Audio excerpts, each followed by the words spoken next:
Hey y'all, this is my Real Housewives of New Jersey review for episode 3. So I'm just going to get right into this episode. We open with Black Dolores and her kids. They're at the townhouse. She's still waiting on her ex-husband Frank to finish the renovations on her current house. David is nowhere in the picture. And I have a feeling that we won't see him at all this season.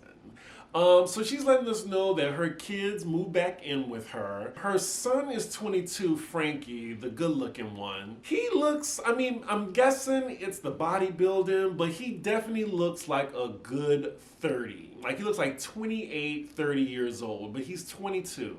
The daughter, I think she's 25, maybe?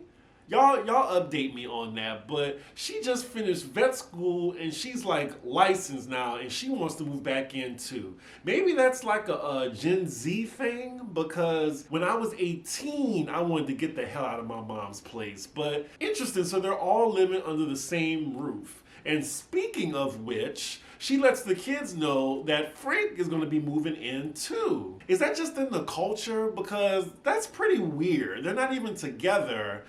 Does he have his own room? Do they sleep in the same bed? Are they still messing around? Does her man care about this? And I think David, we saw him and Frank was really cool actually. So, I know Alexander Rogers called him like a throuple or whatever, but it's just so odd. Frankie is pretty lackadaisical about this news, but the daughter, she has a lot to say. She's very spicy, and she doesn't even call her dad Dad. She calls him Frank.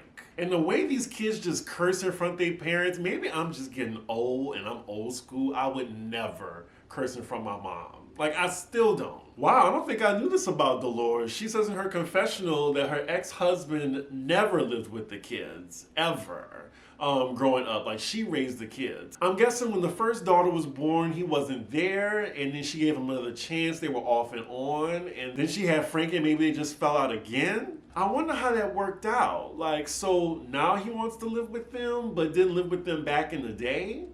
I don't know, there's a piece missing there. So he was in the kids' lives, but they were just living separately? And what has Dolores been doing all these years then? She also mentions that Frank has a temper. He does. He looks like Blue Lives Matter, definitely. Dolores has a temper too. Like, it's just a family of hotheads. So next scene, we get a little montage between Jackie and Melissa. All fast forward. They're with their families. No thank you. So next scene, we're with Gia, Teresa's daughter, who Gia is basically the seventh housewife. Too bad for that other chick, Tracy Johnson, I think, whatever her name is. Gia took your spot, basically. Gia really has an event dedicated to her, and it's because of that song that she did when she was like in single digits, waking up in the morning, thinking about so many things. Like, yeah, that went viral. So now she has waking up in the morning embroidered on hoodies. Gia is definitely her mother's daughter. And that's not shade, it's a fact. So Teresa walks in while they're doing the photo shoot along with her daughter Melania, who is 11, and I still cannot believe it. 11 years old, she looks like she's 16. Wow, and that moment happened in 2011. That is crazy. Like, it's crazy what just goes viral these days. Oops, so correction, Teresa walked in with Adriana, who's 11, who still looks 16, by the way. Melania is actually 15. Wow, they look alike. Like, Adriana and Melania, they look a lot alike. So Teresa has a little side conversation with Melania and Gia and says that Louis texted her and they're doing like a little pizza event along with their Uncle Joe and Melissa. And now Melania, I guess it's her turn now to be mad at her uncle for talking about her ain't shit father. Again, like I said, like, she is young, stay in a child's place. Maybe the parents didn't tell you everything, but your dad was wrong. And it is what it is. You defending an asshole. Really, Melania, seeing him scream at you? What did you think about your own dad calling her see you next Tuesday on national TV, or threatening to punch her in the face on national TV? That didn't bother you? But it bothered you that your uncle was talking about your dad, putting your mom in jail. Okay, like I get it. When I was a kid, I didn't want nobody talking shit about my dad, but still, I think Teresa has a responsibility to let them know how their dad is. Gia is also talking to Melania saying that, me and Uncle Joe got over it, and yeah, you have to come. You can't just not come. Y'all can talk it out. Now, I will say, I did read on Twitter someone saying that they're just making this whole family drama thing up. It's for the cameras.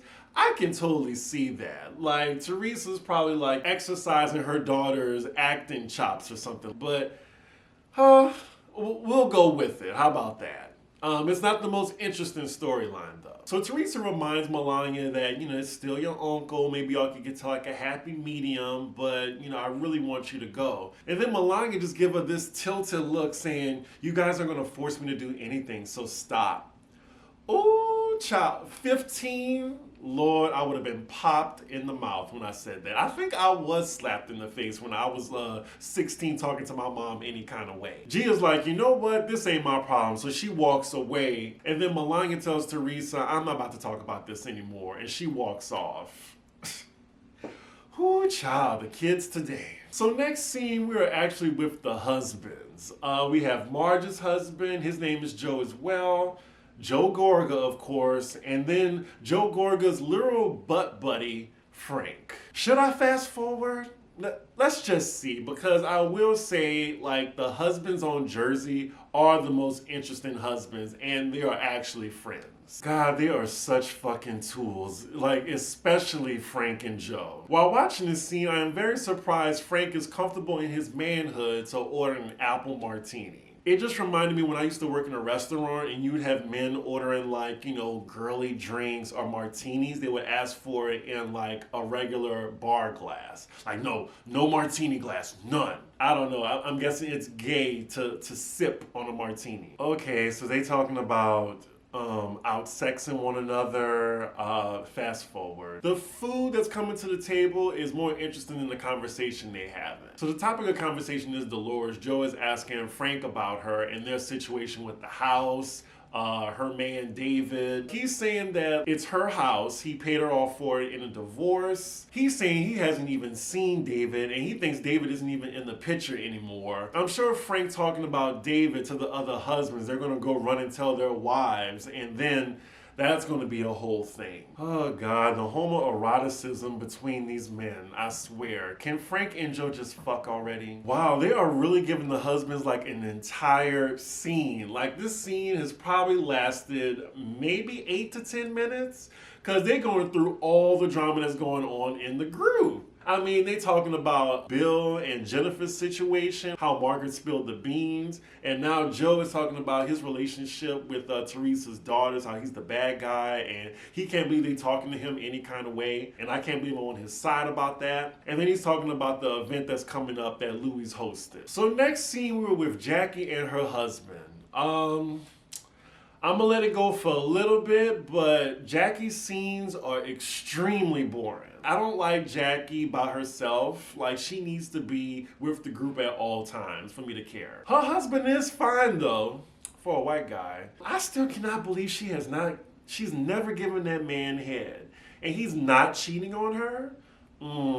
I don't know. He getting head from somebody. So they both reminiscing at the table, and Jackie thinks it's a good idea to have a good old-fashioned dive bar party. Just have like something laid back and reminiscent of college where you would go to these like hole-in-the-wall bars. And was that shade, Jackie, when she said, I don't know if many girls in our group went to college?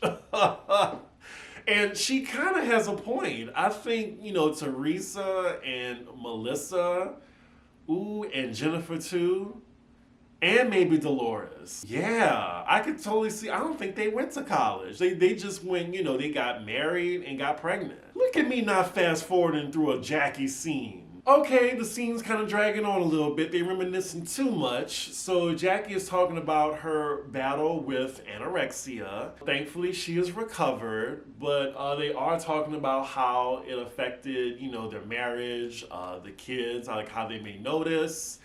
Anything else? Yeah, I think I can fast forward. Okay, so next scene, we see Melissa at her shop. Fast forward. Wow, like Melissa, like what's going on? It's time for her to leave the show. because Joe has had more screen time on this episode than Melissa has had. I wonder how she feels about that. Like, her husband is more interested in her. And the only reason he's interested is because he's a caveman. So next we're with Jackie, and she's calling Jennifer to check up on her. I'm pretty sure she's calling her also to invite her to this dive bar event that she's doing. And wow, Jackie and Jennifer getting along? I did not foresee this. So they're both talking about Dolores' gathering and the blow up and how Dolores was like kind of judging her for crying. Jackie basically tells her that Dolores isn't being a good friend to you. So as Jennifer gets Jackie's invite, Jennifer is like, well, if Teresa's not going to be there, she's kind of trepidatious about going because Dolores hasn't been on her side lately. And her and Jackie are just now becoming friends, so she don't want it to be like a pile-on because she don't think she can handle it. But Jackie assures her that it'll be fine, she has her back. And Jennifer also apologizes to Jackie for trying to dig up information on her husband last season. Margaret must have really hit a soft spot with Jennifer because she just is not the same this season. She used to be gung-ho on these bitches, like y'all can all come at me. I'm gonna handle all y'all at the same time. That Jennifer who always want the smoke, she's gone this season. So far. So next scene we're at Louie's house, and this is where they're gonna have the little gathering between the Gorgas and the Judices, whatever. Teresa's like cooking right now. She brings over her other daughter, Gabriella. I think I have all four of them memorized now. So it's Gia, Melania, Adriana, oh my God, Gabriella. Jesus, the early onset Alzheimer's, y'all. It's almost like naming the seven dwarves. It's just because their names are just so like similar. Teresa's talking about how she's worried that Melania's coming. It's gonna be like the first time she's seen her Uncle Joe in a while, so she's just kind of nervous of what she's gonna say. You know, Teresa lets her daughter say anything to their elders. So the Gorga clan is there. I'd be forgetting that Joe and Melissa have like 3 kids. Like, they rarely put the spotlight on their kids a lot. Or maybe I just don't be paying attention. Because I feel like Teresa's kids are always in the spotlight. So Teresa and Melissa are talking, and they're talking about the blow up at Dolores' place. She says it's funny, like how when she said the rumor last year, nobody had her back.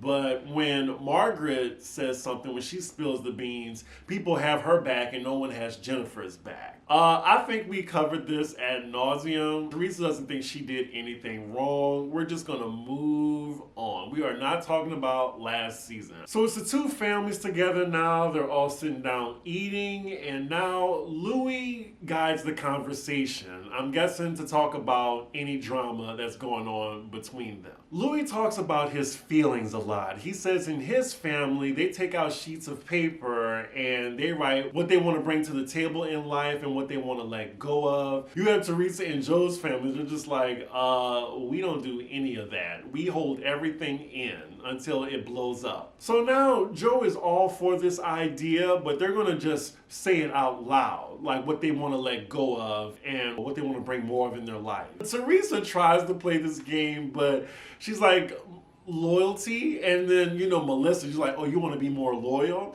And she's like, nah, I'm already loyal. I meant, what are we talking about again? Just sit there and look pretty, Teresa. You made like some great pasta sauce. That's what you're good at. So yeah, basically, Louie wants Teresa to admit some faults, but you know, Melissa already jumps on in her confessional. She's having a good old belly laugh at that. Teresa has always displayed zero accountability, and I'm sure she's gonna pass that down to her daughters, especially the way they going about defending their dad. Oh Lord, here go Melania. I feel like she just got like a wink from her mom, like, okay, it's your turn, sweetie. Say something. Melania says, well, I can say a lot, but I don't know. Here we go, part 2, Teresa's kids against their uncle. Why does she say, I've never seen someone scream at somebody like that? Have you seen your parents? Because they've been shouting at each other before. Like, they literally had a brawl at a christening. Do they not remember that? Teresa must have not showed them prior season. Well, at least this confrontation didn't result in a blow-up, tears, or somebody walking away. I think Joe just finally hears the daughters and he's like, you know, whatever. I'm not going to say anything negative about y'all asshole father. And he also has to remember that he's on TV too, and he can't just be talking to, you know, kids any kind of way. Well, this ended peacefully. Kind of boring. I'm kind of disappointed. Like, no shouting, no insults, no shade. Where is it? Next scene, we get a montage of all the ladies getting ready for Jackie's event, like the frat party, pub crawl, whatever you want to call it. We're with Jennifer right now. She's just talking to her husband, seeing how he's feeling before they go to the event. Next, we're with Tracy and Tiki, and yeah, Tracy just isn't doing it for me. She's just kind of boring, and Tiki, he's like stiff as a board. They're talking about Jennifer's situation, how they feel sorry for the couple, and they can relate because of rumors that come out about them. Well, the thing that happened with Jennifer was a fact, and you being a mistress, I think that also was a fact. But isn't that Melissa's friend? I'm not sure Melissa's gonna take kindly of Tracy coming to Jennifer's defense. We also see Margaret talking to her minion. I don't know who this random white woman is. I mean, she was around last season too on the trips. I'm not sure if she's a friend of. Margaret's telling her that if she comes to this thing crying or whatever and being hysterical, I'm gonna just tell her we can't be friends. She wants her and Jennifer to move past this. I mean, it is what it is. She wants her to accept some type of accountability. Again, no fucks were given on Margaret's behalf. So they get to the venue, and this is a cheap ass setup. The ladies of Beverly Hills would never. There's like these open folded tables with red plastic cups on it. They got a beer keg. They're at this like chain restaurant. I don't know, this is so Jersey. So Margaret arrives again. Who is this random woman she's bringing around with her? Is that her assistant? And she brings her husband with her as well. So almost everyone's at the event, with the exception of Jennifer. Teresa isn't coming. Wow, Dolores is dressed like she about to beat somebody's ass. Or she's about to go grocery shopping. I still think it is so weird that Dolores just travels around with her ex-husband like that. That's just like her go-to buddy. Oh my God. I really cannot take Joe Gorga and his patriarchy, his male chauvinism. It really grinds my gears sometimes. Every time he opens his mouth. First he asked Jackie's husband when the last time he got head. And then he tells Margaret's husband, yeah, you know how she looks like that? I keep her active.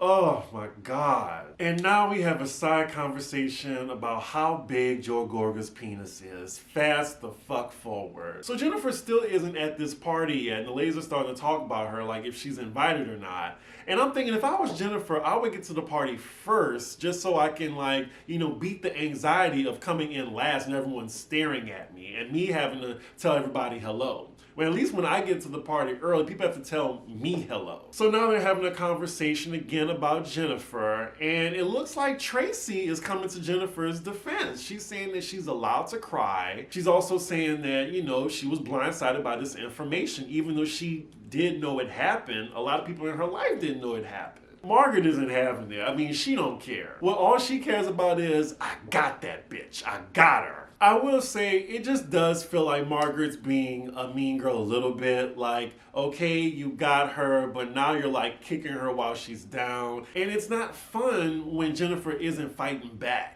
Like, Jennifer isn't fighting back, so she's still on the ground and Margaret's just kicking her, and that's why she's coming off as the mean person. So Jennifer finally arrives. I'm pretty sure production told them a different call time to show up so she can come last. It's pretty awkward, like, especially with the glances people are giving right now. I swear, Tiki Barber just has one expression. It's like, happy Negro here. I'm the happy Negro. I'm happy to be here. He does not have any other expression. This is the most basic ass housewife event I've ever seen. And for Jackie to be the richest one, I mean, she couldn't put a luxurious spin on it or something. So the ladies are divided right now. They're just talking in their little circles. We see Jennifer, Jackie, and Tracy talking. Tracy tells Jennifer that I have your back. And I think all Jennifer wants is just an apology from Margaret for saying it, and Margaret's like, nah, bitch, you talked about my mom, I'm talking about your husband. Deal with it. So then we're with the other group of ladies, and the conversation finally changes to something else, and they're asking Dolores about David. And Dolores says that her and David aren't together anymore. Yes! because she definitely deserved a better man, especially one that doesn't look like a corpse. So it's official, like her and David are not together anymore. And she said the first person she told was her ex-husband Frank. So Dolores is explaining to the ladies why her and David didn't work out, and I totally agree, girl. Like, time is of the essence. You looking good, you in your prime now, you on a successful reality show. You can do better. And from the pictures I'm seeing on Twitter, it looks like she has. So a little later on, Dolores goes over and talks to Jennifer, and then Tracy's there too. And of course, they're talking about what went down at Dolores' event. And Jennifer basically tells her like she feels like she doesn't really have her back in the situation. And then tells her that Jackie said that you really aren't being a good friend to me. I think she could have just confronted Dolores and just addressed the problem that they have between each other. But now you just drag Jackie into it. So then Jackie comes over, and then immediately Dolores is like, Jackie, you're questioning my friendship with Jennifer? So she tells Jackie that is not her place to say that. And Jackie says, it is my place because I feel like you're not sticking up for her as a friend and you're better friends with Margaret than Jennifer. But isn't Jackie better friends with Margaret than Jennifer? I keep wanting to call Dolores Dorothy for some reason. One of my good friends is named Dorothy. Dolores tells Jackie that you've been at it with Jennifer since you stepped on the scene, and she has a point. So now that y'all just got cool again, you're now questioning her friendship with Dolores, who she's been friends with. So I can kind of see Dolores' point, like, who this bitch thinks she is? She just became cool with you again. So Jackie and Dolores are getting closer to each other's faces, and then the fingers, we getting the point, and then the fingers happening right now. They're getting louder with each other, and then the other ladies start to notice. So you know Margaret, she's gonna come over there and see what's going on. So as Margaret goes over to see what's up, I mean, of course the other ladies are huddled around too. So Dolores tells Margaret that she's telling Jackie that I'm equally friends with you and Jennifer. And then Margaret says, oh no, you're more closer with me. Which was Jackie's whole point. Dolores is like, I'm both of y'all friends, Margaret. Margaret's like, you're closer to me. Margaret is just like, damn, get your foot off of Jennifer's neck. Margaret, you are beating a dead horse. You need to stop before the viewers are against you. Like, we've been on your side, but don't kick somebody while they're down. Nobody likes to see that. So Dolores just asks Jennifer point blank, Jennifer, do I support you or not? Jennifer says, well, I could use a little more. And then Dolores says, you know what? Done. I hear you, but I don't need to hear it from this.